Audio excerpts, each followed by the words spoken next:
Reports, finance, administrative activities. Item number 2018-0153, Department of Emergency Preparedness and Hurricane Preparedness. Mr. Ganote. Thank you, Mr. Chair, members of the council, Parish President Cochran, for having me tonight. I'm going to try to work both of these at one time. There it goes. We got it? Perfect. Thank you. So tonight I'm going to outline two things. The first thing we're going to outline is obviously our EOC and our department report. I'll be as brief as possible, just go through the many things that we've done this year and what we plan to do next year. And then the second half of that, obviously hurricane preparedness, which everyone is interested in. So log entries, we talk about log entries a lot here at the EOC. Those are basically phone calls and different things that come into our EOC that we handle. So this year, you see we've handled in 2017, 15,443, and that can be anything from an emergency of any classification in industry all the way to, hey, how do I get a hold of animal control? But we have someone there all the time to take those calls, and certainly this year we're right on pace again, and we're already at 5,400 log entries. So if you look at our emergency activations and reviews, so right here we're showing you, certainly we have 16 total activations for 2017, and anything from a tornado warning, which is a natural hazard, all the way to industry, to hurricanes, we'll activate, and certainly we were fairly busy this year. Fortunately, we didn't have anything major, knock on wood, that we don't have anything this year, but certainly we were busy. So if we look at the categorization and the classifications of these events, you can see the percentages quickly. Most of them are industrial, and this is never always a major thing. It's something that could be on site that they're handling. It turns into an unusual event, and certainly we'll make that into an emergency classification, all the way down to Homeland Security, which can be a terrorist event or a threat or anything of that nature. So our exercises this year, I won't read them all to you, as you can see on yourself, but the ones that are really important, they're all very, very important, but the ones that are very important is our hurricane preparedness. We've just gone through a lot of that. Certainly the Region 3 Hurricane Coordination Exercise would occurred in April, and our statewide functional exercise where we get to work with GOSIP in the state to prepare. And then the major one we had just last year was going to be the Water for 3 Ingestion Pathway, which is a 3-day exercise with Water for 3. So a lot of people don't really understand all the time who we are and what we do. We think you call EOC and you get a weather update or whatever, which is very, very important. But I want to outline a little bit of who we are and what we do and give you a quick overview of how we're organized. So obviously you have the director and myself. I have 2 senior coordinators. We have a new administrative assistant that we'll be hiring soon. And then we have 7 or 8 coordinators that are on staff 24/7, 365, and that's what makes us different and special from anybody else in the state. We are 365. You call 24/7 and you will get a human on the other side of that line, and they're there to help you. What's important is industry has that same ability as to call us, and we can start problem solving. So versus other organizations or parishes, they're not 24/7, and they get the call through a 911 center, and that 911 center then has to call out an emergency manager, and they start handling the problem where our guys are handling it from the start. So basically some quick overall responsibilities. The direction that my responsibility is to direct the emergency preparedness group, educating the public, reporting to the parish president certainly, and maintaining relationships with other emergency officials, which is very important because in an emergency you don't want any strangers.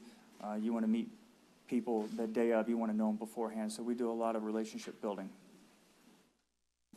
So our coordinators, we have 2 senior coordinators with more than 40 years experience or close to it, with Jason Toste, and his focus is natural hazards.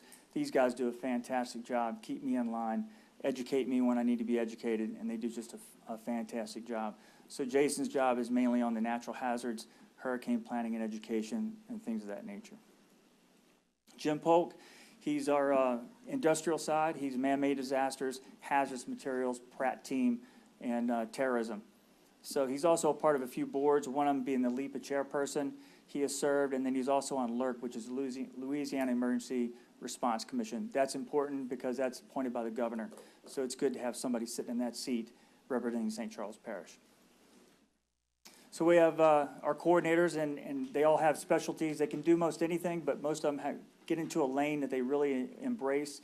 And so we have James Kokomore's technology focus, forms a lot of technology audits in there. We have a lot of technology in the room, so he's very good at that. George Dugas is health medical focus, special needs when we have to outline who our special needs people are in the parish for hurricanes, and that's his lane. Mike Tregg is a hazmat parish rapid assessment team, maintains the mobile communications unit, which is a great asset to have. Fortunately, we don't need to use it that often, but when we do, it's available, and he's responsible for that. Eric Zammit is also on the natural hazard side, sheltering focus. He has a lot of experience with Red Cross, and so he has a lot of experience in that area, which helps us understand how they operate. Lee Hebert and John Sermon, both of those guys have a lot of experience. They're more of our senior guys. Lee does a great job responsible tracking for the training on our side of the department. So they keep everybody in line, make sure the training's up to date and focused on that. And then John Sermon does a lot of planning and procedures, our EMAP certification, a lot of that goes through him. He understands the process and keeps us in line. And then Brandon Tushar, who is the most senior guy in the room, and he does a lot of the stuff with the national strategic national stockpile, and then he maintains much of the department's daily functions. I like to call him the glue, because anytime you need something major, Brandon's the guy you call. And that's basically it for us in EOC, keeping it short and sweet, but I wanted to make sure we got an opportunity to highlight and outline our guys and folks who work in there, because I think they do a fantastic job. And I'm willing to take any questions if you have any. Ms. Cluley. Thank you, Mr. Chair. I do want to commend you on the fine job that you are doing. And what is a national stockpile? So basically, when we have to do mass dispensing of medications for an event or something of that nature, they will, we have to coordinate that, and he does all the coordination. We actually do a lot of drills with the So like a department. disaster situation? Correct. Yes, ma'am. And I do want to thank you personally and publicly for allowing me and my grandkids to do a little tour of your location week before last. They really enjoyed it. It is exciting for little kids to see what goes on in the parish. You're quite welcome. We're very proud of our facility and our folks, and we like to highlight it any chance we get, so thank you very much. Mr. Hogan. Thank you, Mr. Chairman. You stated that we were going to be hiring a new administrative assistant. Where does that fall in the hierarchy, and what exactly is the duties? It's in the secretary's position. We've actually created a new position. That secretary position is going to go away. Now it's an emergency preparedness administrative specialist. We've began the interviews, and we'll make a selection here soon and give that to Mr. Cochran for review. Thank you. Yes, sir. Any other questions? Thank you, Mr. Gano. Appreciate it. So moving on, hurricane preparedness. Yes, sorry. Okay, so we're going to, obviously we lost our feed, so I'm going to have to refer to this. Okay, all right, thank you. So the 2017 hurricane season, we were very busy, obviously. And you can see in the NOAA preseason outlook was 11 to 17 storms. Anticipated hurricanes were 5 to 9, and the major were 2 to 4. As you can see, what we actually had, we had 1 depression, 17 total storms, which they were in line there, 10 hurricanes, Cat 1 or greater, and 6 major hurricanes. These are the names for the 2018, which is important. If I want to go, I don't need to go back one slide, but I do want to refer back to 2017. This year, I heard the stat the other day, and we had 3 storms that threatened landfall at the same time in early September last year. I think there were Katia, Irma, and Jose. And all 3 of those, it's unprecedented to have that many in the Atlantic and in the Gulf threatening landfall somewhere. So we were very busy and got to definitely test ourselves last year. We hope we don't have that this year. So I'm sorry, moving on. So these are the names. Well, obviously, we already get through Alberto. We hope that we don't get much past Beryl, and we have a nice, easy season. But as you'll see in the next predictions, it looks like we're going to be busy again. So our seasonal outlook this year, the main thing you're looking at is highlighted in green, 10 to 16 named storms, 5 to 9 hurricanes, and 1 to 4 major hurricanes. Outlook reflects a current El Nino, which what that means is in the Pacific along the, with cool sea surface temperatures in the Atlantic. So, and But what they'll tell you, it might be cold in the Atlantic, but then again, once it gets in the Gulf, the waters are very, very warm, and it tends to be energizing the storm. So we could easily have a very active season again. You can see the percentages there at most likely 40% chance this year that we're going to have an active season. So here we have a couple of products that, and I might have shown you this slide in the past. What's important to understand and that we're going to talk about today is predictions and preparations. So at 5 days, greater than 5 days, you're going to get an outlook. And as you move down the pyramid, you have few products. Further you are out in large uncertainty. As you move down, obviously the timeline changes. They're better at predicting landfall locations, and you get different products to show you those. Obviously, at the 3 to 5 days, you get the 5-day forecast. You start getting advisories, wind percentages, and forecast discussions, which are important. And then 2 to 3 days, you get the watches on the hurricanes and the tropical storms. And then as you get closer, certainly you have your operational storm surge and your warnings, local statements. So that's basically a timeline. Anything outside of 5 days, it's all speculation, and you try to look at what the meteorologists are telling you. So for the most part, outside of the 5 days, we have to start making decisions, not within that area as we get closer to, I should say. So what's the most dangerous thing? You always hear water. So if you look at it, more than 2/3 is water, storm surge, and rain. Everything else, wind is really not the problem with building codes these days, and structures are much safer than they were in the past. But storm surge is our greatest threat, certainly down here in South Louisiana, at more than 75%. So factors that can influence a storm surge, and a lot of this, I won't read through them all, but what's important is that it's all about where the storm goes and what side of the storm you're on. You all know this. You've lived it your whole lives. But you can see, and I'll give you a few quick factors. So, and this is a National Weather Service Ken Graham slide, which is very good because it is complicated if you really read this. But here, we don't have a slope of a continental shelf. It's just going to come right and lap in. There's nothing that's going to stop it. And then you have the winds, and if you're on the west side or the east side of the storm, that's certainly going to play a big factor on your level of storm surge.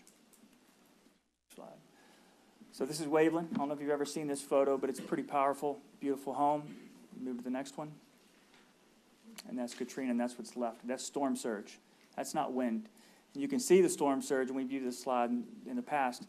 Basically, you see the vegetation on the tree is gone. Saltwater inundation has killed that tree until you see where the green is. That tells you the height of that water that was there.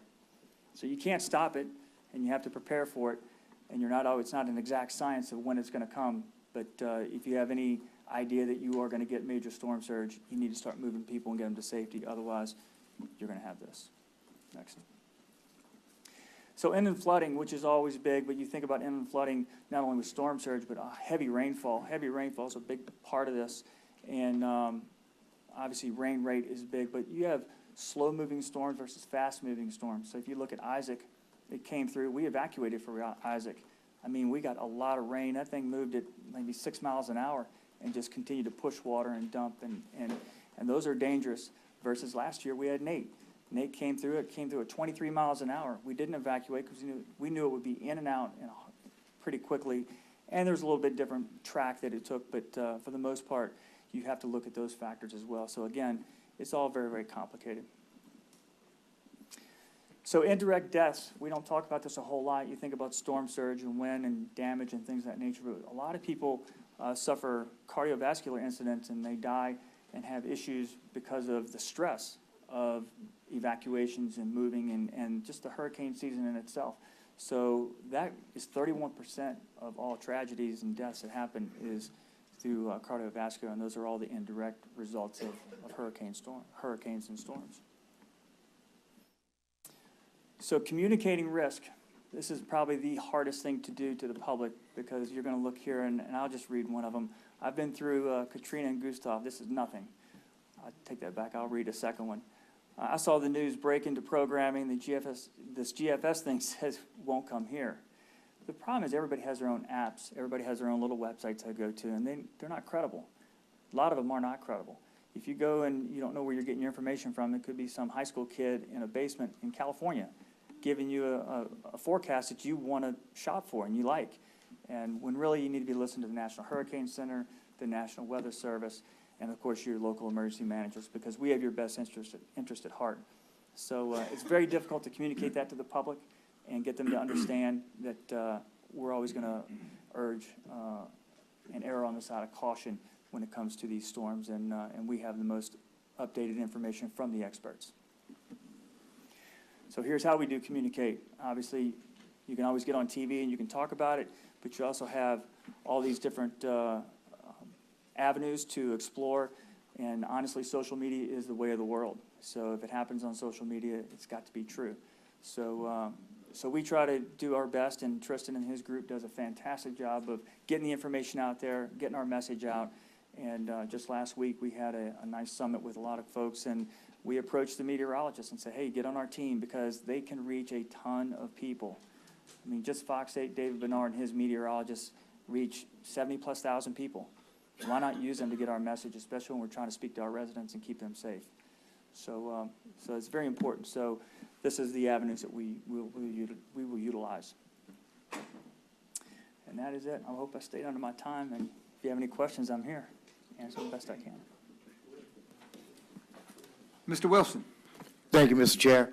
Mr. Goodnow, first I'd like to thank you and your staff for pulling all the resources together to set up the summit. I mean, I've been fortunate the last 2 or 3 years to attend hurricane conferences as a representative of the council on the local emergency planning commission in New Orleans and also in Orlando. But with the school system, sheriff, I saw some individuals from neighboring parishes was able to, leverage and network with individuals. And I know David Bernard, he's been to pretty much all those conferences I've attended. So utilizing them to reach out to residents, because I know we tried last year to have little neighbor information sessions within our district, and we really didn't get the turnout we would like to. Hopefully, with the adding meteorologists to our team, we could reach out more people. Yes, sir. We're always going to look to get better and reach more people. So we recognized last year we had some difficulty reaching folks. We went a different route and tried to get somebody that's more popular than me to come speak about it. So it was, I think it went fairly well. I think we could do better, and certainly we'll take a good look at it and work hard next year to do better. Thanks again. Thank you. Ms. Perrier? Thank you, Mr. Chair. I also want to echo everyone's sentiments. I think the department seems to be running very well. I really haven't heard any complaints, and every time I'm there for any reason, it's just top-notch. But that being said, I want to ask you a little bit more about the predictions. I know you said it looks like we have a whole lot more action this year. So based on what I looked at, last year we had 1 to 4. No, this is this year's. 1 to 4 major predicted, 10 to 16 named, 5 to 9 hurricanes.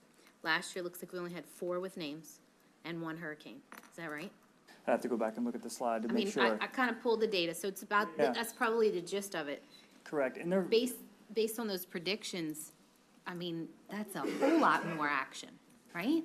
well, there's more activity, I think, predicted, and I know that we get some named storms, certainly. They were very close last year. They predicted at 17, and I think we got 17. The Okay. key is that it only takes that one. We always say that. It only takes one to make for a bad summer and even fall.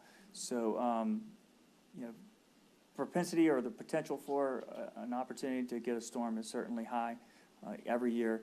This year's about 40%, I think, is the number they came up with. Okay, so maybe the predictions last year kind of looked about like they did this year and then came out of it a good bit less, which is good. Could happen. Okay. That's what we pray We'll for. hope for that. Absolutely. Yes, ma'am. Okay, So, thank you. Thank you. Any other questions? Thank you, Mr. Gano. Thank you for your time. I Good appreciate it. presentation. Thank you.